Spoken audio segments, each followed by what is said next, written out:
কাঁচা লঙ্কা সর্ষে দিয়ে পাঙ্গাসের ঝোল কিংবা স্রেফ ঝোল মাসে অন্তত কয়েকবার পাতে পড়ে না এমন বাঙালি মেলাভার। ডায়েটিশিয়ানরা বলেন শরীরে প্রয়োজনীয় প্রোটিন, ওমেগা ফ্যাটি অ্যাসিডের চাহিদা মেটাতে ছোট মাছের বিকল্প নেই। কিন্তু পাঙ্গাস মাছ থেকে সাবধান, পারলে এখনই খাওয়া বন্ধ করুন।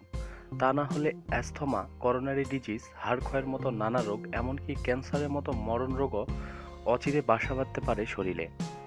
পাঙ্গাস রান্না করা সহজ, কাটা বেশি থাকে না, খেতে সুস্বাদু, আপাতত সস্তাও। সবই ঠিক আছে, কিন্তু বিজ্ঞানীরা সম্প্রতি গবেষণায় পাঙ্গাস সম্পর্কে মারাত্মক তথ্য উদ্ঘাটন করেছেন। দেখা গেছে পাঙ্গাস মাছে থাকা উপাদান শরীরকে ধীরে ধীরে শেষ করে। এক কথায় স্লো পয়জন। কেন পাঙ্গাস বিপজ্জনক? পাঙ্গাস মাছ বড় হয় সাধারণ অবস্থাতেই, কিন্তু চাষ করা হয় ফার্মে।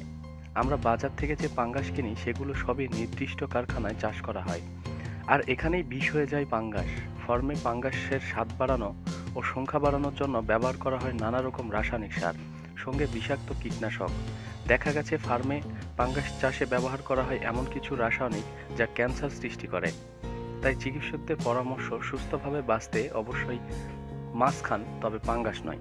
প্রতিদিন নিত্য নতুন সব খবরাখবরের জন্য আমাদের চ্যানেলটি সাবস্ক্রাইব করুন।